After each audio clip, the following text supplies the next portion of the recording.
Taurus. Thank you for joining me. My name is Audrey Alison, and this is your August Psychic Tarot reading. Please watch the moon sign, rising, and the sun sign for a full dose of divination, Taurus. I'm so happy to be using this cloth. This is my grandmother's lavender lace, rest in peace. It's decades old, and I just love that it's on this table right now. Let's see what comes through for you for the month of August. We're still in this Mercury retrograde and in Leo season, shifting into Virgo season. What do we have here for Taurus? Six of Cups, very much Mercury retrograde vibes. Nostalgia, the remembrance, emotional remindings, the slowdown, the rewind, giving energy to something from the past in your emotional sense. The creative hand, competition, Five of Wands. Taurus, are you reminded of an artistic or creative project or part of yourself that you used to thrive in, that you were active in? There's an emotional reminder of your talents, skill set, your innate artistic abilities. Taurus, are you reconsidering throwing your hat into the fire here for a project because you're not done with a certain level of satisfaction that you wanted, that you tried to achieve? The moon, your instinct, your psychic ability, your emotional self. August 9th, we have a full moon. It's in Aquarius, and on the 23rd, we have a new moon in Virgo. These moon points in between this 2-week lunar cycle bring in something that's worth completing here, or picking up again, revisiting. You should pay attention to your dreams in this month. There are clairvoyant, clairaudient, clairsentient, claircognizant vibes to this card. Pay attention to your senses. Hangman. Hangman is never at a loss. He is at a pause. He is in a holding sense. I usually get a 12-month period of time with this, that something's been investigated here. This, to me, feels like inner work, inner reminding of what you put work into.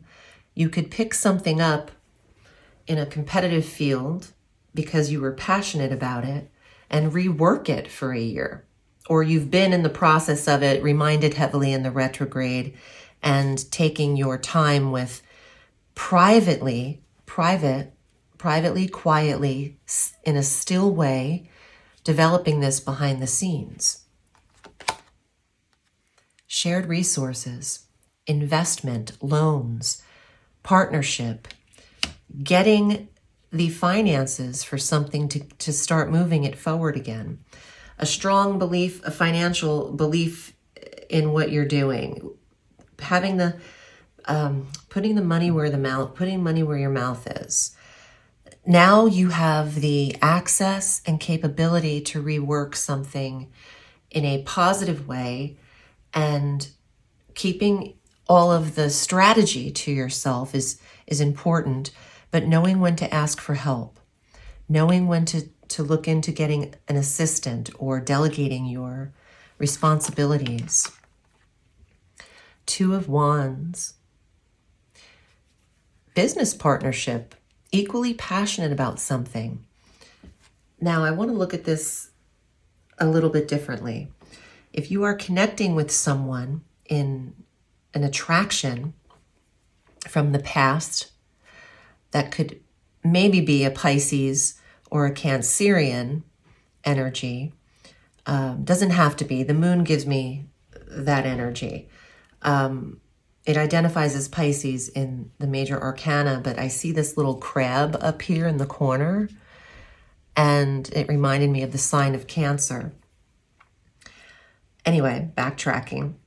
If you're connecting with someone, this indicates a very physical, hands-on attraction here, but this doesn't feel like it's an ace, like it's brand new. This is coming up from energy in the past. It might be clandestine. You might not have a lot of people you want to talk about this connection with at first. You want to give it some private, quiet time for a while before letting others in on this dynamic. Wow. 9 of Coins, the money tree. Also, the Woman of Leisure in the Rider-Waite-Smith tarot deck. You have what you need to relax into what you've developed. Now, that is literal in terms of what you're working on creatively, or this resuscitated project. There's money in it now. This is a better idea now than it was when you started. Trust the timing of this. If this relates to this partnership, Two of Fire being an intimate connection, you're blooming something. Give it the time to grow.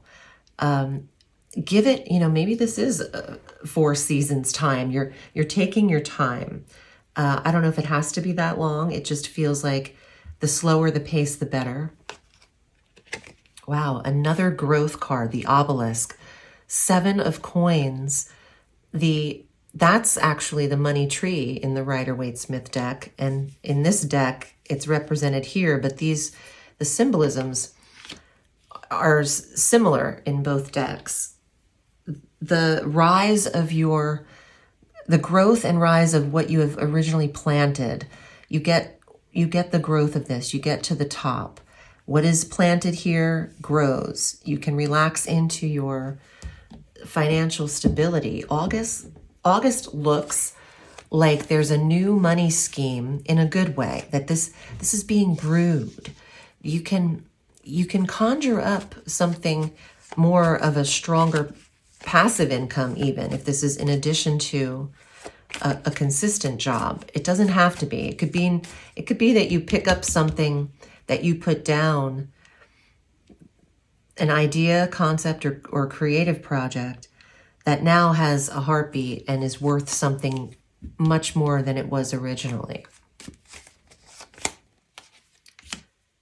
4 of Cups.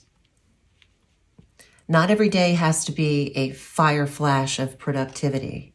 4 of Cups, allow the process, even if things are emotional, even if there can become stagnance. I get, if people are writing something and rewording it, speak from your intimate self and your emotional self here. That's where the profits are. Oof. And then manifestation, creation, creativity, mercurial energy, the magician, the magician, the magician. Mercury goes direct on the 11th of August at 4 degrees of Leo. You can move forward more productively after the 11th of August. But both the sun and our new moon on the 22nd of August enter your 5th house of true love and romance. Representing this Mercury retrograde, it's okay to feel slow initially, but really move forward in your productivity in the second half of the month. I don't mind some of this, pause and hold. Not everything can be 100% paced, especially if this is a creative flow where it comes in its own time and can't be forced. Taurus, if you need a private reading, I am at audreyalison.com. This is what I do. We can look at your chart. You have access to my calendar. Or if you just like me to look into your cards, we can do that too. I'm at audreyalison.com. Taurus, remember the sky is limitless. so reach for the stars.